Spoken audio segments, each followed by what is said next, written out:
മിന്നിത്തിളങ്ങുന്ന K-pop ഇൻഡസ്ട്രിയുടെ അകം അത്ര ഭംഗിയുള്ളതല്ല. എന്താണ് the dark side of K-pop? Debut പെർഫോമൻസിന് വേണ്ടി 7 കിലോ ഒരാഴ്ച കൊണ്ട് കുറയ്ക്കണമെന്ന് കമ്പനി ആവശ്യപ്പെട്ടപ്പോൾ ആ ഒരാഴ്ച മുഴുവൻ ഐസ് ക്യൂബ് മാത്രം കഴിച്ചാണ് ജീവിച്ചത്. കൊറിയയിലെ ഏറ്റവും പ്രശസ്തമായ ഗ്രൂപ്പുകളിലൊന്നായ ട്വൈസിലെ മെമ്പർ മോമോ ഒരിക്കൽ പറഞ്ഞതാണിത്. നമുക്കിഷ്ടപ്പെട്ട K-pop താരങ്ങളുടെ ലക്ഷറി ജീവിത രീതിയും ഫാൻ ഫോളോയിങ്ങും ഒക്കെ കണ്ട് ഇടയ്ക്കെങ്കിലും കുറച്ച് അസൂയ തോന്നാറില്ലേ? കാണുമ്പോൾ എന്ത് രസമാണല്ലേ? എന്നാൽ നമ്മൾ കാണുന്നതാണോ ഈ താരങ്ങളുടെ യഥാർത്ഥ ജീവിതം?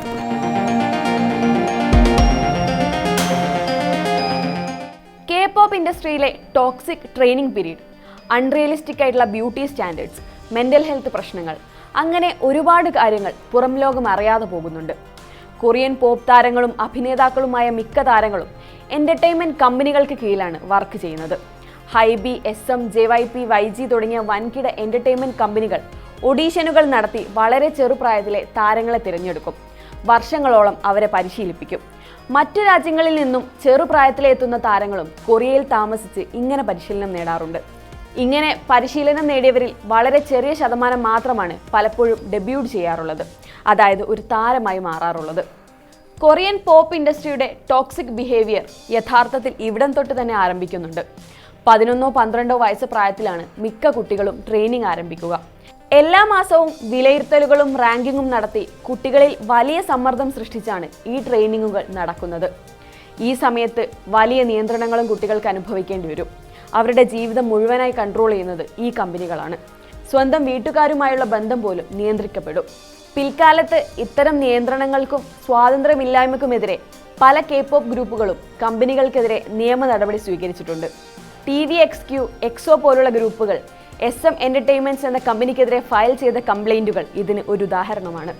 കഠിനമായ പരിശീലനത്തിന് ശേഷം ഡെബ്യൂ ചെയ്തു കഴിഞ്ഞാൽ ഇതിനേക്കാൾ മോശമായ സാഹചര്യങ്ങളാണ് താരങ്ങളെ കാത്തിരിക്കുക. വളരെ അൺറിയലിസ്റ്റിക് ആയിട്ടുള്ള ബ്യൂട്ടി സ്റ്റാൻഡേർഡ്സ് ഒരു പ്രധാന പ്രശ്നമാണ്.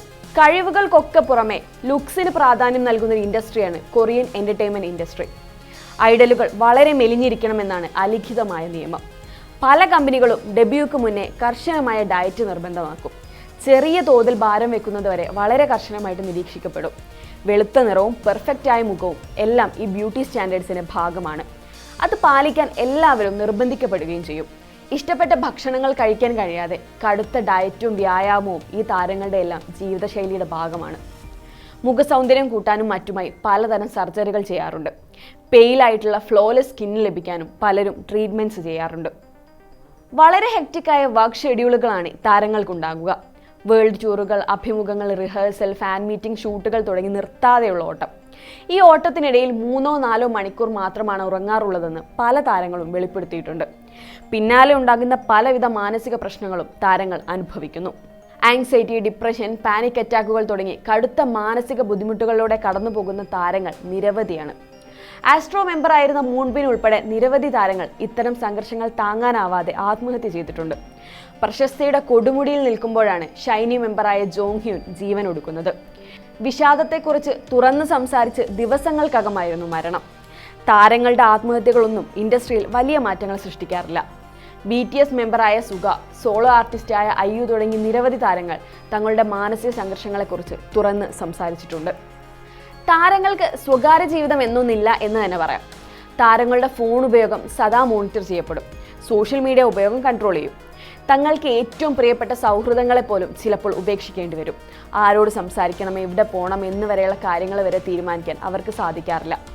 പുറമെ കുറച്ച് രസമൊക്കെ തോന്നുമെങ്കിലും അങ്ങേയറ്റം ടോക്സിക് ആണ് കൊറിയയിലെ ഫാൻസ്. ഇഷ്ടപ്പെട്ട താരങ്ങളോട് ഒരുതരം ഒബ്സഷൻ മിക്ക ഫാൻസും വെച്ച് പുലർത്തുന്നുണ്ട്. ഫാൻസിന്റെ പെർഫെക്ഷൻ നിർവചനത്തിൽ വരാത്തവർക്കെതിരെ സാമൂഹ്യ മാധ്യമങ്ങളിൽ വലിയ ബുള്ളിയിങ് ആണ് നടക്കുക. ഹേറ്റ് കമന്റ്സും സൈബർ അറ്റാക്കുകളും നടക്കും. ചില താരങ്ങൾക്കെതിരെ നേരിട്ടുള്ള അറ്റാക്കുകളും നടക്കാറുണ്ട്. BTS മെമ്പറായ ജങ്കൂക്കിനെതിരെ ഒരിക്കൽ ഇത്തരത്തിലൊരു അറ്റാക്ക് നടന്നിരുന്നു. താരങ്ങളുടെ ഓരോ സ്റ്റെപ്പും നിരീക്ഷിക്കുന്ന സ്റ്റോക്കേഴ്സ് ആയിട്ടുള്ള ഫാൻസും ധാരാളമുണ്ട്. ഫാൻസിന് ഇഷ്ടപ്പെടുന്ന രീതിയിൽ ഒരു വ്യക്തിത്വം ഉണ്ടാക്കിയെടുക്കാൻ പല താരങ്ങളും നിർബന്ധിക്കപ്പെടും. ഓൺലൈൻ വെറുപ്പിനെ താങ്ങാനാവാതെ ആത്മഹത്യ തിരഞ്ഞെടുത്ത താരങ്ങളും ഏറെയാണ്. ഗായികയായ സലിയുടെ മരണം ഇതിനൊരു ഉദാഹരണമാണ്. വിവാദങ്ങൾ സൃഷ്ടിക്കാതിരിക്കാനാണ് താരങ്ങൾ ഏറെ ശ്രദ്ധിക്കുക. വളരെ ചെറിയ വിവാദങ്ങളാണെങ്കിൽ പോലും അത് അവരുടെ കരിയർ തകർത്തേക്കും.